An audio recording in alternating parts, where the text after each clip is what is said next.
అందరికీ నమస్కారము. రామరామ్. వర్షం పడని చోట, అతివృష్టి అనావృష్టి జరిగిన చోట్లలో అక్కడి ప్రజలకు మరి వారు నిత్యావసర వస్తువులను సరఫరా చేసినటువంటి చరిత్ర కలిగి స్వయంగా వారికి కూడు సంపాదించినారు, డబ్బులు సంపాదించినారు. మరి ఉండడానికి తాండా కానీ ఇల్లు కానీ లేకుండా దేశానికి సేవ చేసినటువంటి జాతి ఆ రోజుల్లో బ్రిటిష్ వాళ్ళు వచ్చి వీళ్ళకు ఉన్నటువంటి యొక్క ఆస్తుల్ని కానీ భూముల్ని కానీ వీటన్నిటిని దోచుకున్నారు. స్వతంత్రం రాకపూర్వం. స్వతంత్రం వచ్చిన తర్వాత ఇప్పుడు కేవలం బంజారాలు దేశం మొత్తం మీద దాదాపుగా 200 పార్లమెంటు స్థానాల్లో 1000 అసెంబ్లీ స్థానాల్లో కేవలం ఓటర్లుగానే మిగిలినారు. ఈ విషయాన్ని నేను మూమెంట్ ప్రారంభించినప్పుడు 1970లో మూమెంట్ ప్రారంభించినప్పుడు ఆ రోజు శ్రీమతి ఇందిరాగాంధీ గారు ప్రధానమంత్రిగా ఉన్నప్పుడు తెలంగాణలో ఉన్న పరిస్థితులు వారికి వివరించిన. అప్పుడు నాకు దేశంలో ఉన్నటువంటి బంజారాల గురించి తెలియదు. సో ఈ తెలంగాణలో ఉన్నటువంటి ఆంధ్రప్రదేశ్లో ఉన్నటువంటి ఒక బంజారాల పరిస్థితుల్ని వారికి నేను నివేదించడం, వారు తెలంగాణలో మరి మనల్ని బంజారాలను ఎస్టీలుగా గుర్తించడం వల్ల ఈరోజు కొంత అభివృద్ధి బాటలో నడుస్తున్నాం. ఇప్పుడే రవి నాయక్ గారు తమిళనాడు నుంచి వచ్చినారు. అదేవిధంగా అనేక సంవత్సరాలు మేము ఆ రోజు పోరాటాలు చేసి ఈ యొక్క ఎస్టీ స్టేటస్ పొందినాం ఎక్కడ తెలంగాణలో.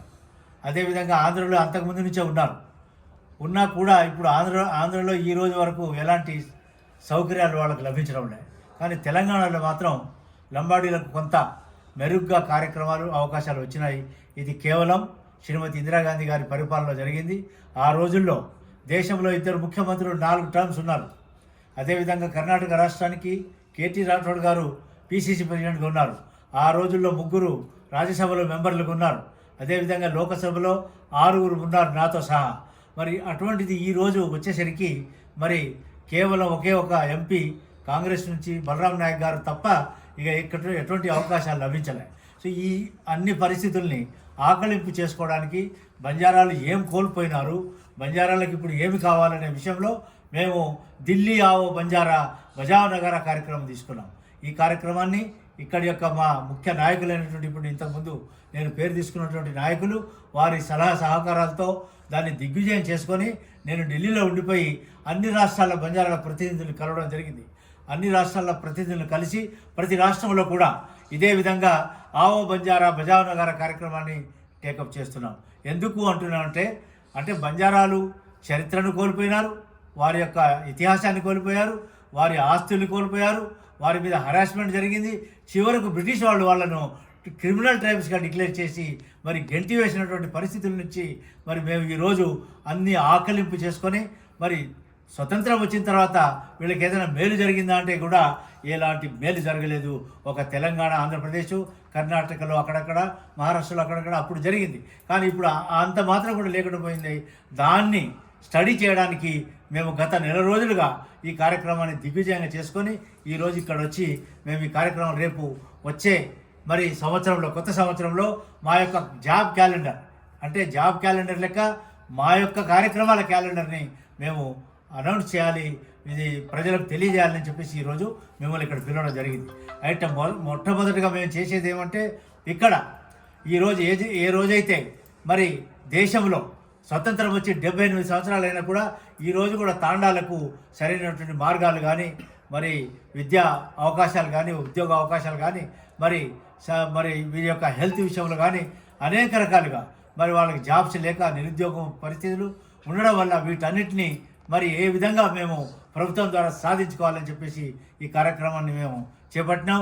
అదేవిధంగా ఈ మధ్యలో మరి మన శ్రీమతి సోనియా గాంధీ గారు తెలంగాణ ఇవ్వడం వల్ల మాకు ఇక్కడ 4% ఉన్నటువంటి రిజర్వేషన్ 6 అయింది.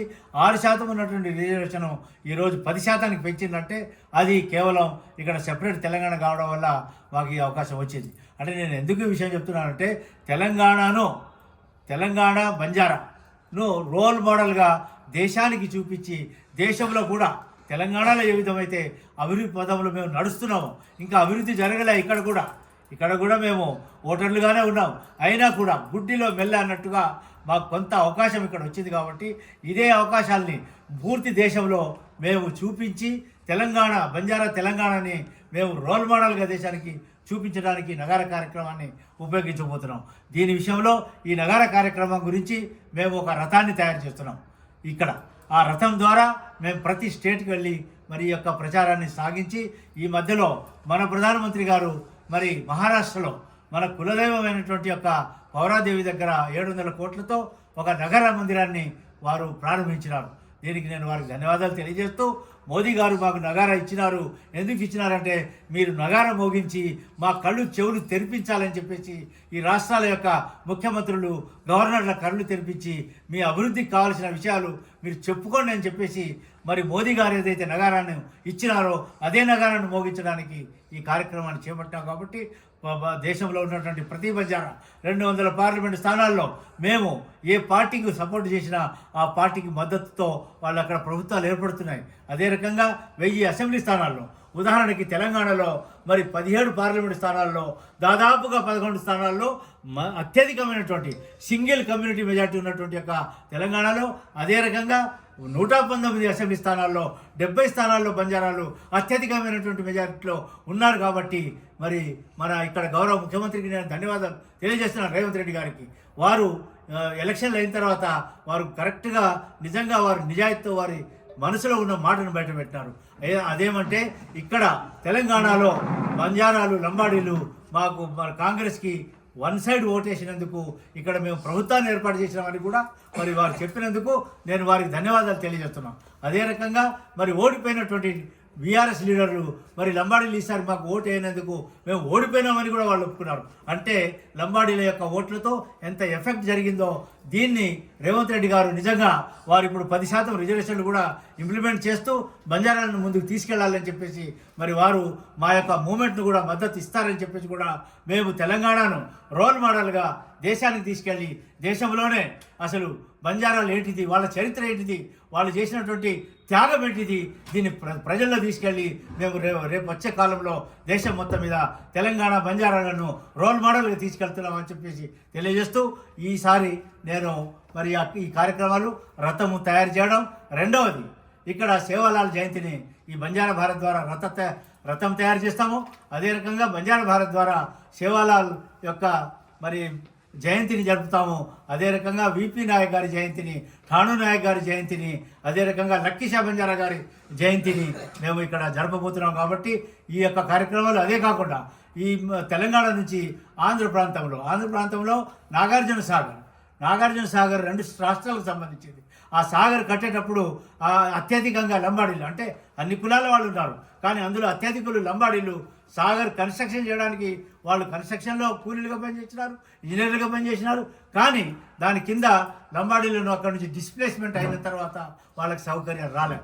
అందుకు మేము ఇక్కడ తెలంగాణ లెఫ్ట్ బ్యాంకు నుంచి సాగర్ లెఫ్ట్ బ్యాంకు నుంచి రైట్ బ్యాంకు వరకు తెలంగాణలో నగారా ముగించే కార్యక్రమాన్ని ఆంధ్రలో ముగిస్తామని ఆ కార్యక్రమం కూడా చేపట్టబోతున్నామని ఈ సందర్భంగా తెలియజేస్తూ మరి ఈరోజు ఈ పత్రికా సమావేశంలో ముఖ్యంగా ఇక్కడ అటెండ్ అయినటువంటి ఇప్పుడే తమిళనాడు నుంచి రవి నాయక్, బంజారా భారత్ నేషనల్ మరి కోఆర్డినేటరు, అదేవిధంగా హనుమాన్ నాయక్ మన తెలంగాణ బంజారా భారత్ ఇన్ఛార్జి, అదే రకంగా భీమా నాయక్ గారు ఆంధ్రప్రదేశ్ బంజారా భారత్ ఇన్ఛార్జి, మా భవనా నాయక్ గారు ఇంటలెక్చువల్ ఫోరం ఇన్ఛార్జి, అదే రకంగా మా మరి పబ్లిసిటీ ఇన్ఛార్జి అయినటువంటి ఇజాజ్ గారు, అలీ గారు, మీ అందరికీ నేను ఈ సందర్భంగా ధన్యవాదాలు తెలియజేస్తున్నా. 2 నిమిషాలు మా హనుమంత నాయక్ గారిని మాట్లాడాలని మనం చెప్తున్నాం.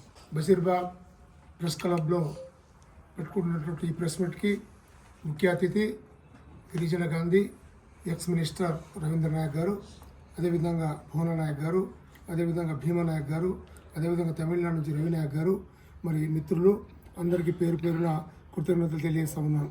గత పోయిన నెలలో ఢిల్లీలో ప్రోగ్రాం పెట్టి జాగో బంజారా మారో నగారా అనే నినాదాన్ని రవీంద్ర నాయక్ గారి నాయకత్వంలో ఢిల్లీ జంతర్ మంతర్ వద్ద, మరి అదేవిధంగా తెలంగాణ భవన్ వద్ద, మరి ఇందిరాగాంధీ ఘాట్ వద్ద మరి ఇందిరాగాంధీ తల్లికి నివాళులు అర్పించి మరి జాతి జనజాగృతి కొరకు రవీంద్ర నాయక్ గారు చెప్పినటువంటి కార్యక్రమంలో అందరం కూడా భాగస్వాములై 29 రాష్ట్రాలలో ఉన్నటువంటి గిరిజనులను బంజారాలను ఏకం చేయడానికి 29 రాష్ట్రాల్లో ఉన్నటువంటి మంత్రులు కావచ్చు, ఎంపీలు కావచ్చు, ఎమ్మెల్యేలు కావచ్చు, ఎక్స్ మినిస్టర్లు కావచ్చు, అందరినీ ఏకదాటిపై తీసుకొని వచ్చి ఢిల్లీలో మరి ఒక మీటింగ్ ఏర్పాటు చేసి గిరిజన జాతి బాగోగుల కొరకు, గిరిజన జాతి మెరుగు కొరకు ఏ విధంగా గిరిజన జాతి పైకి తీసుకుపోవాలి, వెనుకపడ్డటువంటి జాతిని, మరుగున పడ్డటువంటి జాతిని ఎలువ తీసుకొని రావాలనే తాపత్రయం మరి రవీంద్ర నాయక్ గారికి ఉన్నటువంటి తాపత్రయానికి మేమందరం కూడా వారి చేదోడు వాదోడుగా వారి ఇంటే ఉండి పనిచేయడానికి నిశ్చయించుకున్నాం.